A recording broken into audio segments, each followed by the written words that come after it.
All right, so we got the 2011 ML350. I'm having issues with the camshaft position being over retarded in bank 1 and bank 2. So this started a while ago, probably in November. It's March now. Here in New England it gets cold. So the first few weeks in November when it was cold, I started having issues with these codes, with the camshaft position being over retarded. There are 4 camshafts, a dual overhead cam V6. So there are 4 camshaft solenoids for the cold advance on this motor. I think initially I was having issues with 1. By the way, they are here, here, and on this side a little bit easier to get to here and here. And I have the part now. Well, I guess I'll give you the part number while I'm at it. So that's the part number for these. 90 bucks for the 4 of them. But anyway, so I think initially a couple months ago I was just having issues with 1.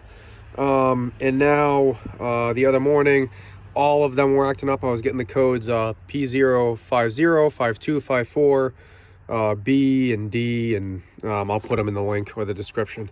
But so this is the fix. So since all of those codes are pointing to these solenoids, the first thing getting replaced are these solenoids. All right, and then I'll move on to other things. I think there is another issue with this car. With the camshafts, because they're hydraulically actuated. There's a check valve that supplies hydraulic pressure to these, and I think there's an issue with that check valve, but that will be visited if this does not solve the problem, and then I'll post a follow-up video. But for now, we're going to focus on these. So like I said, the solenoids are 2 on each side of the motor, so 1 and 2 here.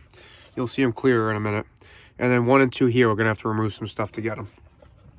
So first I got this bracket down here. By the way, this is an E8 socket that I'm using, okay, and then a T30 for the power steering pump over here. So we'll start with those tools. So I'm taking this E8, I'm going to remove this bracket here to get this wire out of the way, this harness, okay, and then after that I'm going to do my best to get this out of the way, so then I can pull this solenoid straight out. So I'm going to see what that takes. I'm going to come back. So I went ahead and removed this bolt down here holding the dipstick, cut a zip tie here, and that'll give me enough room for this. I did have to unplug this as well. All you got to do for this is take this gray tab here and pull it out. I use the flathead, and then squeeze this, and this will come right out. I'm going to do the same thing over here. This gray tab here, I'm going to stick the flathead in here. I'll show you how I did it. Stick it in here. You hear like a little crack, okay, you don't want to break it, and then you can just pull. Okay, I'm gonna use 2 hands to do that. So then that'll come out, and then all I'm gonna do to get to this one is there's this device here. I'm not even sure what it is right now. Sure, you guys will comment, let me know, even though I'll probably know by the time you comment. You push this tab that my finger's on, push it out like that, and pull, and that will release. So I'm going to do those 2 things now and gain access. All right, so I got the 3 bolts out to this first solenoid.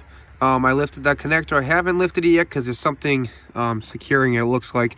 So what I'm going to do now is I'm going to carefully take my flathead. I'm going to find something to pry against, and I'm going to get this thing out carefully here. And then I'll have a better view of the connector so I can get that disconnected without breaking it. Get those 3 bolts out. Pry it off carefully, undo the clip, and do the same thing here. The important thing to note here is that O-ring inside here. I'll try to grab that here so you can see. So this O-ring is going to come out, and in case I forget to mention, it's the same thing on the other side. These are all the same, okay? And then the new part here, I'll show you, comes with it on it. See? So you can, I do recommend leaving it on here, installing it like this. So I'm going to connect the connector, and I'm going to put this right back in place, making sure it's oriented the right way. And I'm going to go ahead and do the same thing to this side, get those 3 bolts out, 1, 2, 3, or 1, 2, 3. You can't see the third one from this angle. And do the same exact thing. Put everything back, and then move to the other side. Both of them are in. 3 bolts here. Remember, do the connector before you push it in, so you don't have to worry about it. So I did the same thing here. Took the old one out with the connector, undid the connector, connected the new one, and then pushed it in with the O-ring. With these 3 bolts, don't kill them. I don't know the torque spec. They're just going to be snug. someone's going to comment, oh, you're a hack, you don't know the torque spec. Just don't kill them. Just don't kill because this is plastic. So if you can't anyway, because you should be using a small drive ratchet, like a 1/4 inch like I am. But you can crack these. These are they're plastic, so just don't kill them. Okay, some smart guy's gonna comment with the torque spec. Good for you. Nobody cares.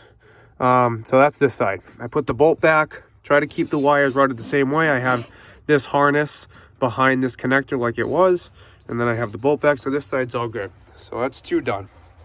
And sorry about the light here. Like I said, it's getting dark. So for this side, we got one here. It's kind of in the way. Got stuff in the way, and then this one. So what I'm going to do for this one is I got my T30 Torx bit. I'm going to remove this power steering reservoir. There's one here, and I believe the only other one is down here. So I'm going to get in there. Sorry. And I'm going to pull this reservoir, and it's just going to come loose. It's going to hang loose. I'm not going to disconnect the hose. All right. So let's do that. And it's raining now, so this is great. All right, this is where you guys are going to start complaining. So it was these 3 bolts. This is the back of the reservoir. 2 of them, if you have a socket Torx, it's not going to fit. If you have the ones with the handle or the straight one, you need these to get in the thin housing for those bolts to get them off. And then after that, it still doesn't come out. So what you have is behind there, very hard to get to, is this clip that goes in here like this, and it secures the reservoir to the fluid housing. Okay. And that's kind of a pain to get to. I was able to use a long flathead and get in from the back to start it, and then the front, it does take some skill. I'm not saying I'm the greatest, but I was able to get it that way. Fluid, lost a little bit of fluid, still got the fluid in the reservoir because I tipped it down. Okay, so, and I also removed this air intake hose that went right here. All I did was I pulled it out this way, and then I pulled it up, and the whole thing came out. So go ahead and complain in the comments. So that gives me room to this solenoid. And I'm looking at this other one, how to get to it. And I think all I'm going to do is I'm going to take this, oh, I should know what this is. This oil baffle or whatever this is. Some type of filter, because this is where the oil filter is. So I'm going to take these 4 screws off to gain access to this in the pouring rain. Well, it's pouring now. That's coolant, which I guess I should have known. I didn't lose a lot, I don't think. It doesn't matter. Don't destroy the gasket if you're like me and don't have another one. Anyway, I can now get to both these solenoids, so I'm going to just replace them. Look at that. And then I'm going to put this back. There's 5 bolts, by the way. There's one there. I did have to take that sensor out. You'll notice that if you're doing it this way. Just pulled that out. Tucked it back there real quick. Oh, it's really raining right now. And so I'll change the solenoids, put this cover back, put that sensor back, and then work on the power steering reservoir, which will be the funnest part. So let me do that and come back. Clean this surface and this real well before putting it back. Still pouring.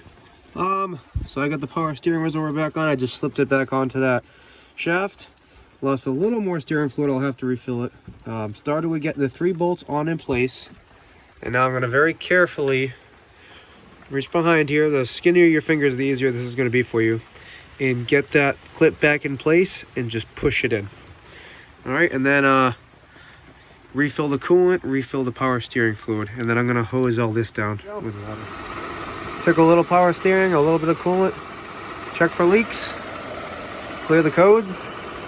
If they didn't clear on their own, good to go.